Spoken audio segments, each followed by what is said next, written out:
Hello દોસ્તો, આજે અમદાવાદમાં જો તમે હો તો તમે વાતાવરણ તો જોયું જ હશે કે આખું વાતાવરણ પલટાઈ ગયું છે અને એવું લાગે કે આજે ચોમાસામાં આપણે ફરી એન્ટર થઈ ગયા છીએ અને ઉનાળો તો ભગવાને સ્કીપ કરી દીધો છે. તો આજે આપણે તમારા માટે એક સ્પેશિયલ વાનગી છે, ઘણા લોકોને ભાવતી હોય છે, ઘણા લોકોને નહીં ભાવતી.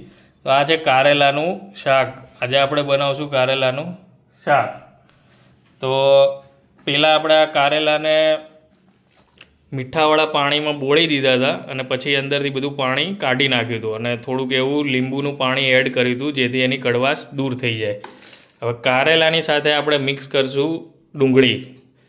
કારેલા અને ડુંગળીનું તમે કમ્બાઈન શાક બનાવશો તો એકદમ મસ્ત બનશે. આપણા બધા મસાલા તૈયાર છે, તો 1 by 1 આપણે તૈયાર કરશું. આપણે તેલ પણ ચડાવી દીધું છે ગેસ ઉપર.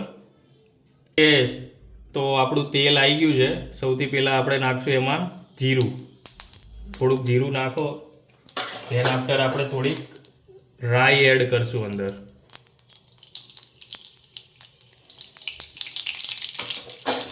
બંને વસ્તુ એકદમ મિક્સ થઈ ગઈ છે.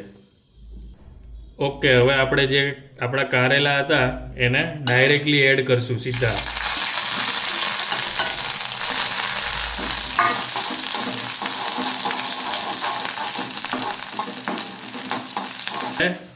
હવે આપણે ડુંગળી એડ કરશું.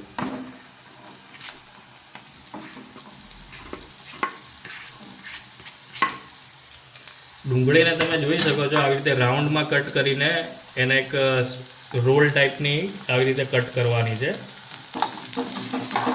બંનેને આપણે મિક્સ કરી દઈશું અને આ વસ્તુને આપણે 4-5 મિનિટ લગી આવી રીતે રહેવા દેવાની છે. ઓકે, તો આપણે 2-3 મિનિટ થઈ ગઈ છે. હવે આની અંદર આપણે એડ કરશું થોડું મીઠું, થોડી હળદર એડ કરશું. હવે સ્પાઇસી એવી આપણી ચટણી એડ કરશું અંદર. ચટણી તમે તમારા મુજબ લઈ શકો છો, કેટલું સ્પાઇસી રાખવું છે એના પ્રમાણે. હવે લાસ્ટમાં આપણે નાખશું અંદર થોડી હિંગ. હજી આપણે નાખશું ધાણા જીરું અંદર. બધા મસાલા આપણા એડ થઈ ગયા છે. હવે આપણે બધાને મિક્સ કરશું.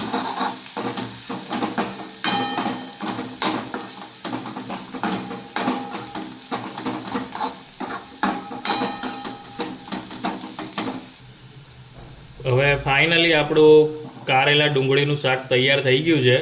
તો તમે પણ તમારા ઘરે આ રીતે કારેલાને ડુંગળીને મિક્સ કરીને ટ્રાય કરી શકો છો. ખાવામાં એકદમ મસ્ત બને છે આ શાક અને તમને કારેલાનો કડવો ટેસ્ટ પણ નહીં આવે.